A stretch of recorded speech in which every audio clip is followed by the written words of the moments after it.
안성환의 시사야.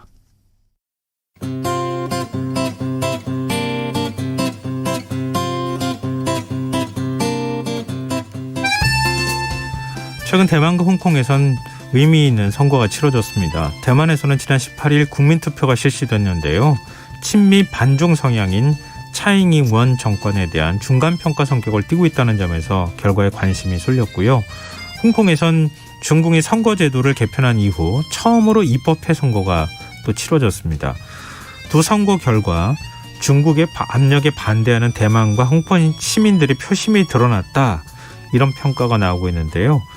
오늘 세계이면 지금 대만과 홍콩 상황에 대해서 저희가 좀 얘기를 나눠보도록 하겠습니다. 전전 외신캐스터 나와 계십니다. 안녕하세요. 네, 안녕하세요. 네, 우리가 국내 상황에 잠깐 관심을 쏟고 있는 사이에 대만에서 국민투표가 실시됐어요. 그렇습니다. 우리 입장에서는 국민투표라는 게 뭐 선거를 위한 국민투표, 네, 개헌을 위한 국민투표, 그렇죠. 이런 건데 네. 대만은 어떤 특정 정치 의제를 가지고 국민투표를 하더라고요. 그렇습니다. 이번에 치러진 게 4개 안건에 대한 투표였는데 차잉원 정부의 정책에 제동을 거는 그런 4개 안건이었어요. 최근 들어서 중국이 이제 대만에 대한 위협 수위를 좀 올리는 상황이었고, 그리고 미국과 서방 국가들이 대만 편에 서면서 대만 사회 내에서도 친미를 할 것이냐 친중을 할 것이냐, 이런 사회적 갈등이 좀 깊어지는 그런 상황이었습니다. 그래서 이번 투표는 대만 독립과 친미를 주장하는 차잉원 정부와 여당인 민주진보당, 그리고 친중 세력인 야당 국민당 간의 정치적인 마찰이 이 4가지 안건으로 대표가 되면서 결국 국민투표까지 치러지게 됐어요. 그래서 겉으로 보기에는 경제 문제, 전력 문제, 뭐 국민 건강을 둘러싼 안건 이렇게 보였지만 사실상 내용을 잘 들여다보면 미국, 중국, 대만 간의 관계, 그리고 정치적인 의도가 포함되어 있는 투표였습니다. 대만에서는 전체 유권자의 1.5%인 28만 1,745명의 청원을 받으면 국민투표를 실시할 수 있게 돼 있어요. 그래서 안건이 가결되려면 찬성이 반대보다 높아야 되고요. 찬성 비율이 전체 유권자의 25%인 한 500만 명을 넘어서야 합니다. 근데 이제 일단 투표가 치러졌는데 18일에 투표 결과 4개 안건에 대해서 모두 반대 의견이 절반을 넘었어요. 다 부결이 됐습니다. 그래서 결국은 차잉원 정부 그리고 민진당이 승리를 거뒀는데, 안건별로 보면 반대표가 50.6%에서 52.3%, 찬성표는 46.7에서 48.5%, 그러니까 그렇게 차이는 크지 않았다는 거죠. 네, 아슬아슬하게 차잉원 정부 쪽이 승리를 거뒀습니다. 우리나라도 국민투표제를 도입하면 어떨까 이런 생각이 들다가도 이렇게 아슬아슬하게 되면은 투표를 해도 반대. 그렇죠. 투표를 하기까지 과정도 시끄럽고. 네, 후유증이 만만치 않습니다. 그런데 대만은 이게 또 하더라고요. 네, 그렇죠. 근데 이 투표에 붙인 4가지 안건은 어떤 겁니까? 네, 첫 번째로 제4기 원전 재가동 문제가 있었어요. 차이 정부가 2016년에 이제 탈원전을 선언하면서 이제 2025년까지 탈원전의 단계적인 목표를 세우는 상황이었거든요. 그런데 올해 여름에 전력난이 발생했습니다. 그러니까 원전을 재가동해야 되는 게 아니냐, 그런 논란이 당연히 다시 일 수밖에 없었어요. 그래서 이 문제에 대해서 투표를 했고, 두 번째로는 따우이엔 따딴 해안의 액화 천연가스 LNG 저장소를 이전하는 문제가 있었습니다. 그러니까 여기에 세계적인 산호초가 있거든요. 이게 유독가스로 손실될 수 있으니까 이 저장소를 이전해야 된다라는 게 겉으로 이제 드러난 논리였지만, 차이 정부 입장에서는 원전을 대체할 전력 부분에서 LNG 건립이 지연되면 좀 곤란한 상황이에요. 그래서 결국 정치적 차원에서 탈원전하고 좀 연계가 되는 그런 문제였습니다. 그럼 첫 번째, 두 번째 안건은 같이 연결이 되어 있는 거예요. 네, 그렇습니다. 하나는 반대하고 하나는 찬성하고 뭐 그렇죠. 이렇게 엇갈리는 그렇습니다. 거예요. 세 번째는 성장 촉진제인 락토파민이 함유된 돼지고기 수입 금지 안건이었는데요. 이게 겉으로는 국민 먹거리 문제, 건강 문제처럼 보이잖아요. 근데 실질적으로는 대만, 미국, 중국 간의 삼각관계가 반영이 됐는데, 왜냐하면 락토파민이 함유된 미국산 돼지고기 수입이 작년 12월에 차잉원 총통의 행정명령으로 수입이 허락됐습니다. 그때 국회에서 돼지 내장도 던지고 이런 몸싸움이 벌어졌던 거 아마 좀 기억나시는 분들도 계실 것 같아요. 굉장히 격렬하게 이제 여야가 대립을 했는데, 민진당에서는 중국의 위협에 맞서기 위해서 미국과 협력해야 된다. 이걸 강조했고요. 반면에 야당인 국민당에서는 이게 인체와 관련된 건데 락토파민에 대한 연구가 충분하지 않다. 국민의 목숨을 담보로 수입을 추진하고 있다. 이렇게 반발을 하는 상황에서 국민투표 안건으로 올랐습니다. 마지막으로 국민투표를 총선하고 같은 날 실시하자 이런 안건이었는데 국민당이 내세운 명분은 그 투표 비용을 좀 줄여보자. 이제 같은 날 실시를 해서 네. 다른 날 하면 이제 두 번에 걸쳐 해야 되니까요. 그래서 국민투표의 투표율도 올려야 된다라는 게 이제 제안이었는데 사실 국민당은 그동안 여론조사에서 차이총통이나 민진당에 대한 불만이 적지 않았다 이런 점을 들어서 두 선거를 좀 동시에 실시해야 국민당에게 유리하다 이런 판단을 좀 갖고 있었거든요. 네. 그래서 지금 이 안건을 올려서 결국 다 살펴보면 결국은 여당과 야당의 정치적인 대립에서 추진이 됐던 국민투표였습니다.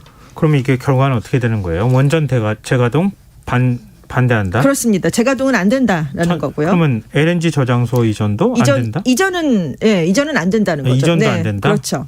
그리고 락토파민 수입 금지는 계속해야 된다. 아니 그렇죠. 락토파민 돼지고기를 수입해야 된다. 아, 수입해야 된다. 네, 금지에 대한 그럼 차이잉원 정부가 물었으니까요. 추진해왔던 점에서 네. 일부는 또 찬성이고 일부는 또 반대하는 네. 이런 결과가 나온 거예요. 일부가 아니라 차이잉원 정부가 추진하는 정책 그대로 지금 다 통과가 된 겁니다. 아, 그래요? 네네. 왜냐하면 차이잉원 정부는 돼지고기를 수입해야 된다라는 거였는데 네. 이번에 안건에 올라간 거 이걸 금지하자는 안건이었으니까요. 아, 그게 금지냐 찬성이냐 네네. 이게 좀 여기 약간 헷갈리는구나. 헷갈리죠. 그런데 네네. 아무튼 차이잉원 정부가 추진하려는 그대로 이번에 4가지가 다 한꺼번에 통과가 돼서 아주 압승을 거뒀습니다.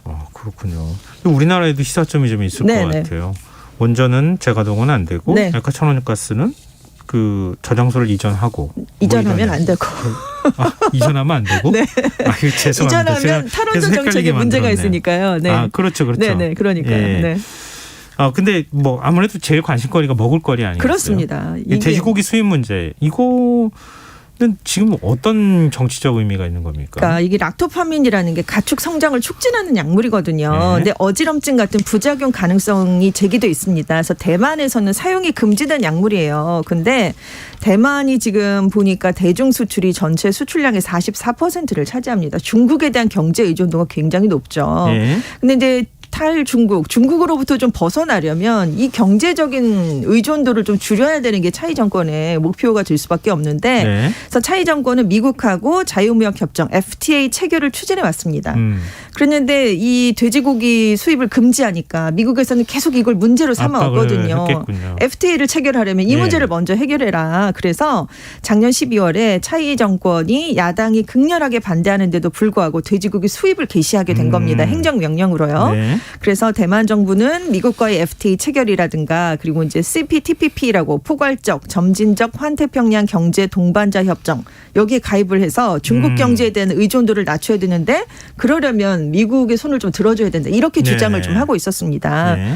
근데 이제 야당인 국민당은 작년 대선하고 총선에서 대패를 했거든요. 예. 그래서 입지가 약화되니까 이번에 이 돼지고기 문제를 정치 쟁점으로 만드는 데 성공을 하면서 이번 투표에서 좀 반전을 노렸던 그런 경향이 있어요. 근데 사실 이게 투표가 실시되기 전까지는 이게 국민 건강을 위협한다라는 굉장히 예민하죠, 이런 그렇죠. 거는. 국민당의 구호가 굉장히 설득력 있게 받아들여지면서 각종 여론조사에서 다 해봤을 때 이 국민당이 제안한 수입 금지에 대한 지지 여론이 반대 여론보다 훨씬 높았어요. 그러니까 금지를 해야 된다는 여론이 훨씬 더 높았습니다. 예. 심지어 20%포인트가량 더 지지를 받는 그런 여론조사가 나오기도 했어요. 그런데 투표를 해봤더니 이 수입 금지안은 찬성이 48.8, 반대가 50.7%로 부결이 됐는데 그러니까 20만 표의 아주 근소한 차이로 차이잉원 정부가 극적으로 역전승을 거뒀습니다. 그러니까 여론조사 때는 계속 지금 금지해야 된다는 여론이 높았는데 지금 차이 정부의 입장대로 지금 이게 통과가 된 거죠. 투표 결과는 아무도 예측하기 어려운 것 같아요. 그러니까요. 어쨌든 차이잉원 정부에게 힘을 실어줘야 그렇습니다. 한다. 그래서 이런 생각들을 많이 했던 결국 거겠네요. 그 의미는 그러니까 그 미국산 돼지고기 수입은 국민 건강을 외면한 결정이라는 야당의 입장보다는 중국에서 벗어나야 된다는 차이 정권의 입장에 국민들이 손을 들어준 것이다. 이런 지금 해석이 나오고 있어요. 그러면 앞서 이제 우리가 막 이게 왜냐하면은 네. 금지해야 됩니까? 찬성해야 됩니까가 맞아요. 이렇게 문구 하나 차이로 그럼요. 표현이 끝이 달라지기 네네, 때문에 네, 저희가 왔다 그렇습니다. 갔다 하는 측면이 있는데 네네. 죄송한데요. 다시 한번 정리를 지금 하고 있는 중입니다. 탈원전 정책. 이것도 지금 쟁점이 됐는데 그렇습니다. 이건 어떻게 됐어요? 차이 차이 정부는 탈원전을 해야 된다는 거였습니다. 그러니까 그쪽으로 통과가 된 건데요. 예. 대만에는 총 4개의 원전이 있었어요. 예. 13원전은 노후화로 이미 가동을 중단했거나 곧 가동이 중단될 예정입니다. 지금 이번에 투표에 붙여진 건 제4원전을 지금 개시를 할 것이냐 말 것이냐 지금 이것에 대한 이제 투표였는데요.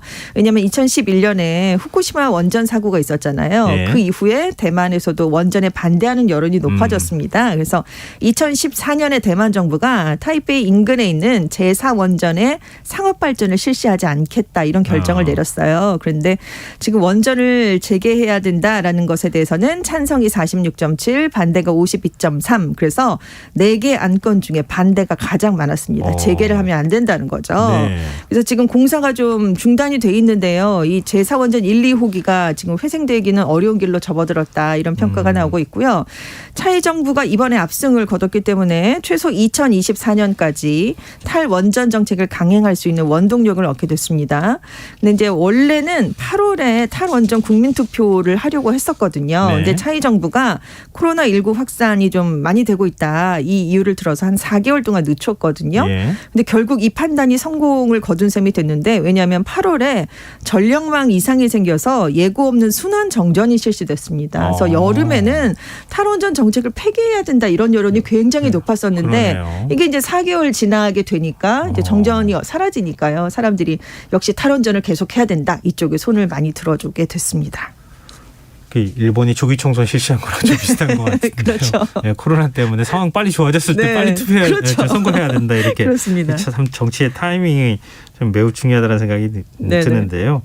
이게 뭐 이런 결과가 나온 게 결국은 중국에 대한 반감이 그만큼 네. 크다는 거잖아요. 그렇습니다. 국민투표 전까지만 해도 차이총동과 민진당이 불리한 상황이 분명히 펼쳐지고 있는 상황이었는데 여론이 갑자기 바뀐 거잖아요. 그랬더니 이제 대만 자유시보의 분석은 국민투표를 앞두고 미국과 중국이 대만 문제를 놓고 충돌을 했기 때문이다. 네. 그리고 투표 직전에 중국 정부가 대만인들이 민감해하는 민주 문제에 공세적으로 나왔기 때문이다. 이렇게 분석을 했는데 그러니까 중국 때문에 대만인들의 위기감이 커지니까 지금 미국과의 협력을 강조해왔던 차이 정권에 대한 지지 여론이 갑자기 높아지게 됐다는 거죠. 예. 그리고 이제 시진핑 중국 국가주석이 이제 내년에 3연임을 앞두고 있으니까 지금 대만을 상대로 좀 무리하게 무력 시위를 벌이면서 압박을 가한 점이 있지 않느냐. 이게 오히려 차이 총통에게 힘을 실어줬다.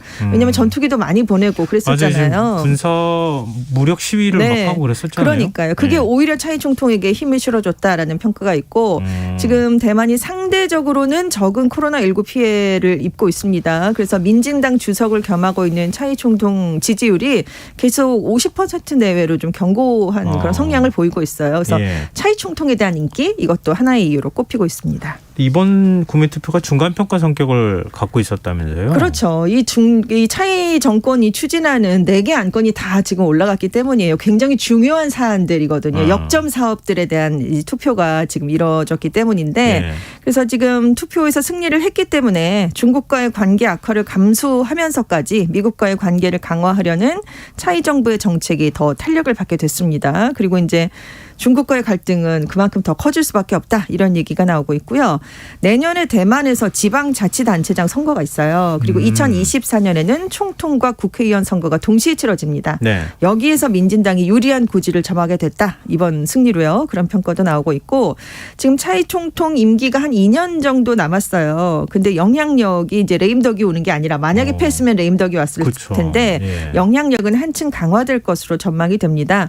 왜냐하면 국민투표 법규가 있어요. 여기에 따르면 동일한 항목으로는 앞으로 2년 내에 다시 제안을 할 수가 없게 돼 있는 그런 네. 이제 법안이 있습니다. 네. 그래서 앞으로 남은 차이 총통의 임기 동안 정치적 부담이 된 큰 사안들이 다 해결됐다. 이런 의미도 갖고 있어요. 그래서 차이 총통이 선거의 여왕이라는 별명이 있잖아요. 네.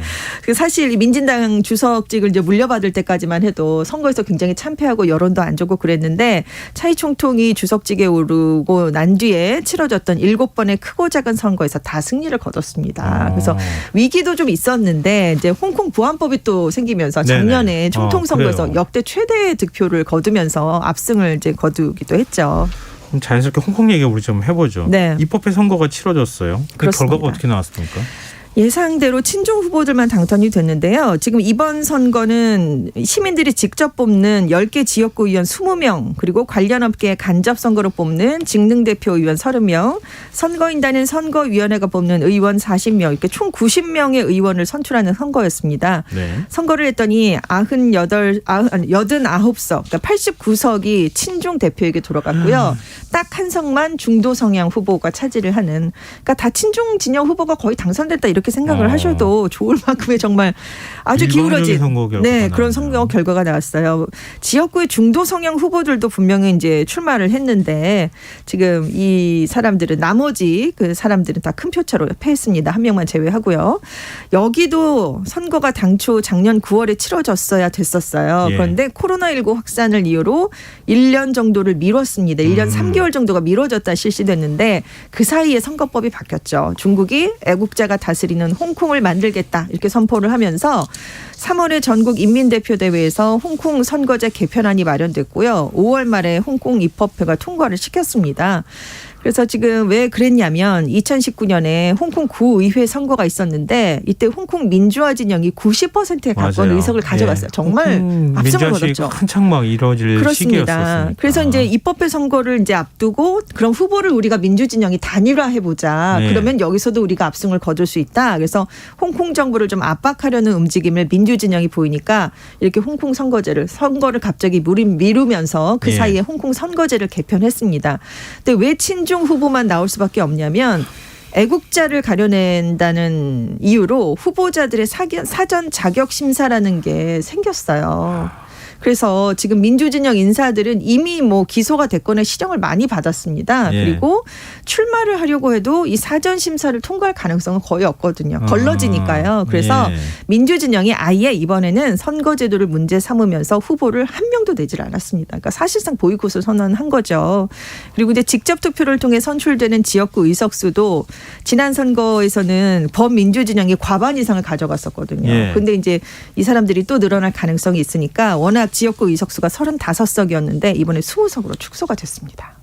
직접 투표한다고 하면은 네. 국민들의 선택에 맡겨야 되는데 네. 공권력이 다 검증해가지고 그렇죠. 후보 내세운다는 건 간선제랑 비슷한 거잖아요. 그렇죠. 근데 반발이 컸을 것 같은데 투표율이 상당히 낮았다면서요? 그렇습니다. 민주진영 지지자들은 뽑을 후보가 없다. 그리고 이제 친중 진영에서는 아예 경쟁이 없는데 뭐라면서 사실상 좀 관심이 많이 줄었던 그런 상황에서 투표가 치러졌어요. 네. 그리고 이제 시민들 사이에서 투표 보이콧 움직임이 확산됐는데 홍콩대 민주진영은 사실상 무너졌지만 이제 다 해외로 망명한 사람들도 있고요. 네. 이번 선거에서 투표를 한다는 건 중국 당국의 의도에 맞게 구성된 차기 입법회의 정당성을 부여하는 행위다. 이런 비판이 높아져서 민주운동가들 해외로 망명한 민주운동가들이 투표 보이콧 백지 투표 운동을 벌이자 이렇게 SNS로 촉구를 하기도 했습니다. 그래서 네. 투표율이 역대 최저인 30.2%로 30.2%. 기록이 됐어요. 네, 그 홍콩이 반환된 뒤 역대 최저 투표율이고요. 2016년 입법회 선거 때는 58.29%였으니까 거의 절반가량이 줄었고 2019년에 구의원 선거 투표율이 71%를 넘었거든요. 그러니까 홍콩의 역대 모든 선거 중에 정말 가장 낮은 투표를 기록을 했습니다. 그러면 이렇게 돼버리면 네. 우리도 마찬가지지만 득표율이 낮으면 대표성에 문제가 되잖아요. 정통성에도 그렇습니다. 문제가 되고. 그렇습니다. 그런 점에서 상당히 문제가 되겠는데요. 그러니까 투표율이 너무 낮으니까 이게 오히려 체제에 대한 불신임으로도 해석이 될 수 있고요. 네. 홍콩인들이 선거에 무관심했으니까 당선자의 얼굴이나 이름도 모릅니다. 그런데 이 사람들이 어떻게 그런 홍콩 대중을 대표할 수 있겠느냐. 당연히 이런 지금 질타가 나올 수밖에 없죠. 그래서 홍콩 당국은 아니다. 지금 국민들이 너무 정부를 신뢰해서 투표율이 오히려 떨어진 것이다. 이렇게 얘기를 하고 있지만 이건 너무 네. 민심과 좀 다른 해석을 그러게요. 내놓는 게 아니냐. 지금 이런 얘기가 지금 함께 나오고 있기도 합니다. 그럼 이런 대만과 홍콩 문제가 미중 갈등에 어떤 영향을 미칠 것인가 이게 관심이 될 수밖에 없는데요. 그렇습니다. 지금 미국이 현재 중국의 대만 압박이라든가 홍콩의 일국양제에 대한 중국의 약속 위반, 인권 문제로 중국을 계속 압박하고 있잖아요. 예. 그런데 중국은 이건 하나의 중국 위반이다. 내정 간섭 간섭이다 아주 강경하게 맞서고 있고 양측이 물러설 그런 기미를 전혀 보이질 않고 있습니다. 최근에 민주주의 정상회의에 미국은 또 대만을 초청했었잖아요. 그러니까 중국은 또 푸틴 러시아 대통령과 협력 방안을 논의하면서 맞서고 있기도 하고요. 근데 중국 공산당이 6중 회의에서 역사 결의를 채택하면서 홍콩과 대만 문제를 처음 언급하고 이걸 레드라인으로 단호하게 지금 선포를 했기 때문에 앞으로도 이 대만 문제를 둘러싸고 중국과 미국의 줄다리기는 계속될 수밖에 없지 않겠느냐 이런 전망이 나오고 있습니다. 다른 건 다 몰라도 대만, 홍콩은 건드리지 마라. 안 된다고 하죠. 이건 우리가 절대 용납할 수 없다. 물러설 수 없다. 이런 입장을 중국이 보이고 미국은 있고요. 근데 역으로 계속 건드리고. 그렇죠. 그러니까 미중 갈등이 여기서 불거질 수도 있다. 대리전이 여기서 펼쳐질 수도 있다. 뭐 이런 얘기가 나오고 있습니다. 네, 좀 최악의 상황으로는 안 가고 상황 관리가 좀 됐으면 좋겠네요. 지금까지 세계의 면 외신캐스터 전주현 씨와 함께했습니다. 고맙습니다. 네, 감사합니다. 오늘 모바일 상품권 당첨자는 홈페이지 공지사항에서 확인하실 수 있습니다. 지금까지 시사평론가 김성환이었습니다. 편안한 밤 되십시오.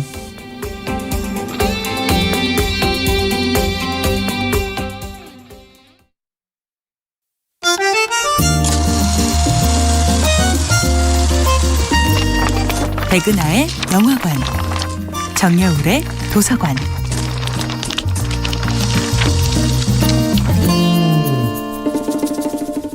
안녕하세요. 여러분과 아름답고 풍요로운 책 이야기를 나누고 있는 작가 정여울입니다. 이번 주에는 괴테의 이탈리아 기행과 함께합니다. 어느 날 갑자기 모든 것을 내려놓고 아주 멀리 떠날 수 있을